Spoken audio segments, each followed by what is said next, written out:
Which, as near as I can tell, it's a King James version. We don't have horror books. Yeah, Mason Bible. Totally demonic. Well, for Masonic use, so they've got alternate definitions of words. But what really shocked me the first time I picked this up, sun god, Ra, Amen, the Father of God, the Creator, published in the Freemason Bible, which, as near as I can tell, it's a King James version. People like Jordan Maxwell and the woman who made Ring of Power, they try and mix up language and they say, oh, well, when you say Amen at the end of a prayer, you're really, this is who you're saying your prayer to, Amen Ra. Well, that's a lie.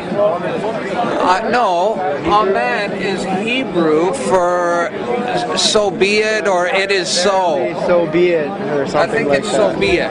It's Hebrew. Talk to anyone who's Hebrew and say, what does Amen mean? And they'll say, well, it is so. And that's the truth.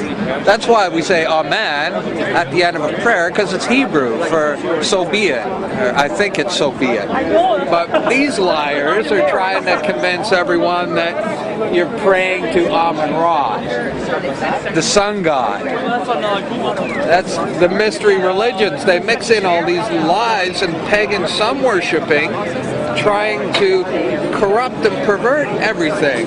So even the Christian halo comes from these. Yeah, I know, yeah. The halo never appeared. Never in the Bible says anything about anything like that. Until the 4th century, yeah. And so we've got all this Babylonian crap mixed in here. And there's an obelisk. Well, that was Osiris's penis. That's Worship for fertility. phallic worship. Yeah. Yeah, and the Washington Monument, it's an Egyptian obelisk. There's one at the middle of St. Peter's Square in the Vatican. There's another one in the middle of the city of London. These Egyptian obelisks, what are they doing all over the planet? The Oval Office is actually a female genitalia. Yeah. And the steeple is actually penetrating it. If you look Well, at it from a certain angle, it's a steeple penetrating the Oval Office, which is a female. You just need to watch Christian J. Pinto's are about the history and blah blah blah. But then you flip to the back and there's all this Egyptian, Babylonian account of the building of the walls and temples of Babylon. I think it's interesting that Saddam Hussein actually believed that he was Nebuchadnezzar. Yeah. He thought he was a reincarnation of Nebuchadnezzar. There's even a statue in Iraq that says that. See how he's bigger than all the others? It's because he's the god, and they're the people who are worshiping the giant Nephilim god from back in the day. These are given to initiated when they're reborn. Okay. Now this belonged to Brother Edward Black. Was initiated November 10th, 36. He passed and then was raised. And when you're raised, you're reborn. That was 1936. This guy was initiated.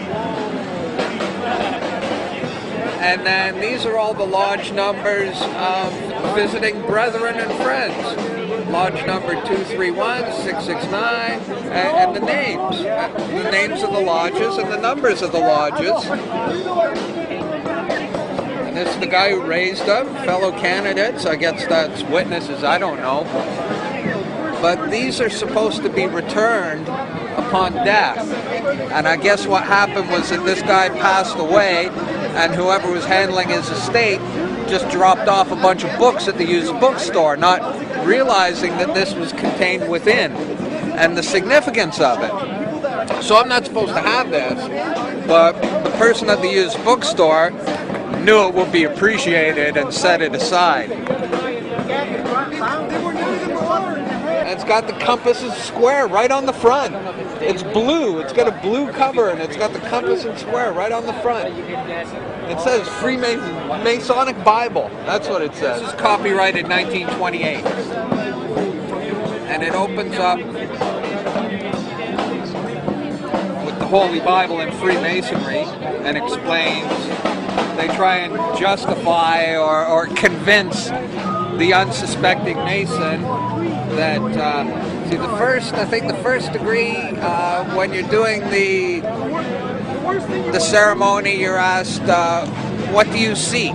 Light. And then the second degree, it's what do you seek? More light. And then the third degree, what do you seek?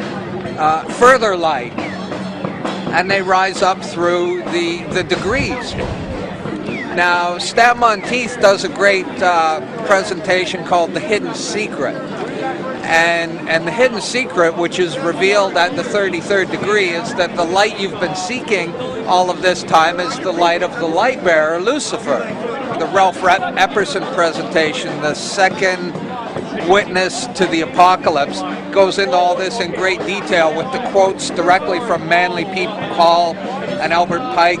It explains how all Masons swear an oath to destroy Christianity at all costs, regardless of whether you have to murder, lie, steal, doesn't matter. Everything is justified. Here we get into page 7, and they're explaining how the Bible became a great light.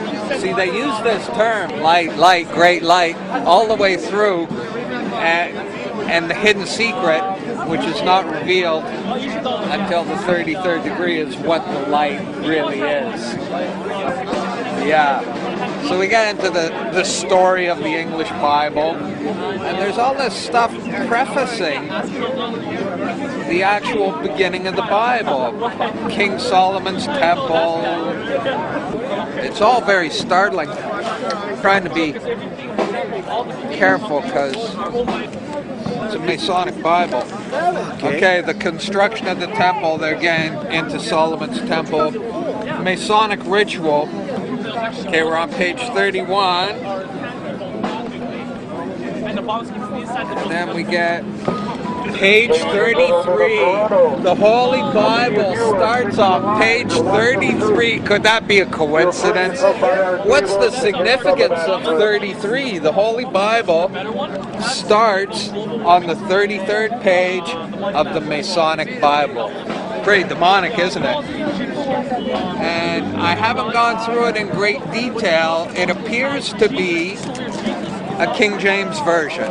But then you flip to the back, and there's all this Egyptian, Babylonian symbols and how it relates to the content of the book.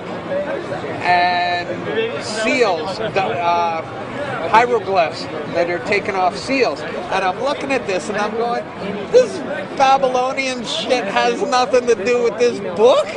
This is like, So I put it down and went, oh, this is bad. Yeah.